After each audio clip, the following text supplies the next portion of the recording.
Welcome back, you lovely weirdos, to this another FIFA 17 tips video for career mode. Now today we're going to be doing all about that green Skrilla, y'all. We're going to be showing you how to go ahead and double, maybe even triple your cash to go ahead and be buying the best players in career mode. And if that sounds something that you might be interested in, go ahead and smush your hard nipple into that like button. And if that sounds like something your friends might be interested in, please go ahead, do share it, because it really helps get this video out there, helps the channel out, and all that goody goodness. But without further ado, let's go ahead and get into it. Now, if you guys are familiar with my channel, I've been using this trick for a couple of FIFAs now. It's the same thing. It's kind of like this career contract trick that you do at the end of the season. It's really good for RTGs. Now, here's the issue with the game itself. We are now in June of 2017. At the end of the season, I have played with Manchester United. We've won a whole bunch of stuff, and we're going to go into our finances right here. As you can see in our budget, we've been very frugal. We have not bought any into Pogbush, and now we have 167 million pounds to go ahead and play around with, and 400 in the wages. Remember that number. Now, I'm going to go ahead and show you what happens when I sim forward into the next season. Alright guys, so I've sim forward into the next season. We're in July of 2017, as you can see right here. And let's go ahead and take a look at what happened to our finances. Remember, we had 167 million at 400 wages, and now if we put up to 400 wages, we only have 97. EA, why you take my money? Why you take my money for? As you can see right here, they took about 50 million, over 50 million, almost 70, yeah, over 70 million of your money away from you.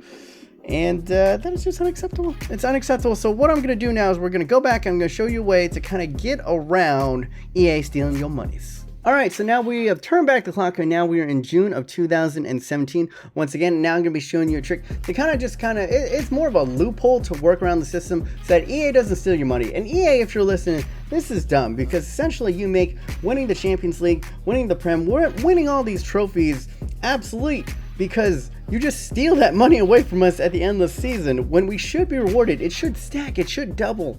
But I don't know. But anyway, we're in the June, and what you want to do is here, go over to your office, go to finances, and you're going to go to budget.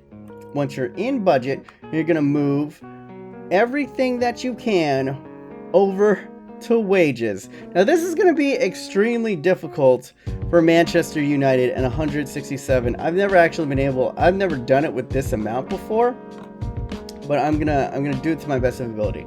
So you move everything over into wage budget right here. Now what you got to do is you're going to go over to squad report. Alright guys, now that we're on the squad report, you got to go ahead and identify players that you're willing to transfer the next season. Now the thing about this is, the one caveat is you don't want to have players that are too old. So anyone over the age of like 33 is a bit risky. And the reason for that is essentially what you're doing with the wage budget is you're using a lot of these players as mules to kind of carry that budget over into the next season so that EA can't steal that money from you.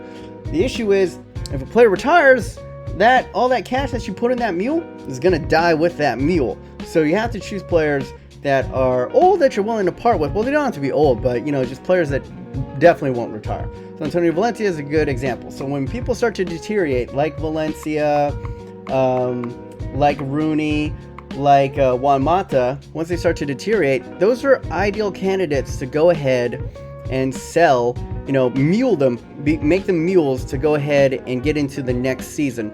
Now, a bad example would be Zlatan over here, because he's very likely to go ahead and retire. So if you were to give him like a huge, contract, these are the players that we're willing to go ahead and move on with. And then I'm going to go ahead and sim forward, and you'll see me after, and we're going to go ahead and go into the next step in this process. Alright guys, as you can see, we have given a number of players high contracts, and there are a couple of things I need to show you really quick. We are now in July of 2017 once again. And I'm going to go over two contracts really quickly and show you this. I try to offer them a whole bunch of contracts over $1 million or at $1 million, and a lot of them rejected them. So as you can see right here, Rojo was the highest one that accepted.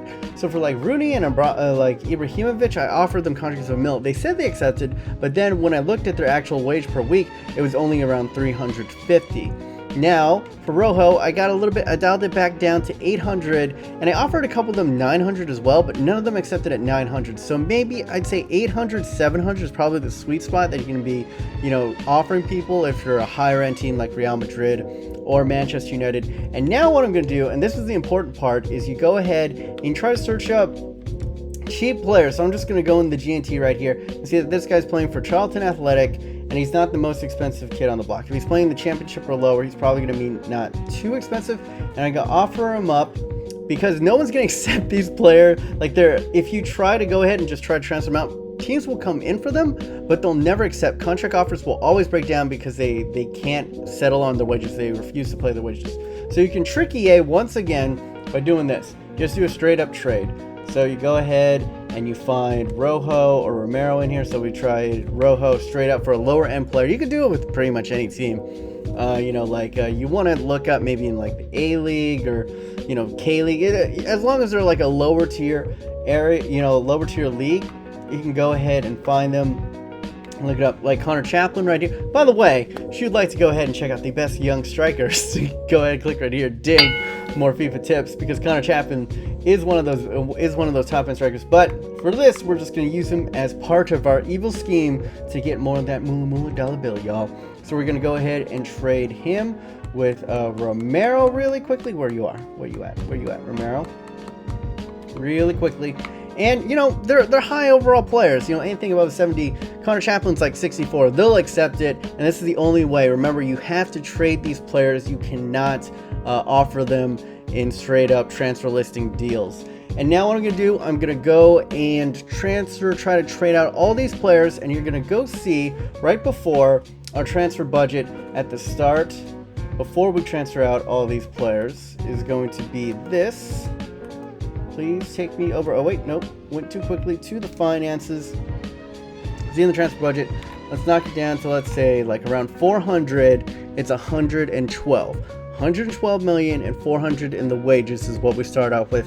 And let's see what happens after we trade out a whole bunch of this dead wood. All right, guys, this is the final trade that I'm going to be doing. That is Marcus Rojo. He was the most expensive guy. He has a contract of 880 in the wages. Let's go ahead and transfer him out. And with that, I have basically traded out all the high contract players. And now we go ahead and take a look at our contracts. Remember, all those big boys, they are no longer there. Let's go ahead and take a look in the wages. Now our highest wage guy is Mr. Pogba. Yeah, he costs a lot. But let's go ahead and look over in our finances now. Now, if you remember, when I said it last, it was at around 112 million in the transfer budget. But now, as you can see, we've increased our wages by 100-fold over here. We have 4 million in the wages. Now let's go ahead, slide that over, and you'll see how much we had. Remember, we had 167 at the end of last season. We've already eclipsed that, and we're barely broken the 3 million mark. Let's keep on going. We're past the 2 million mark. We're past the 3 million mark.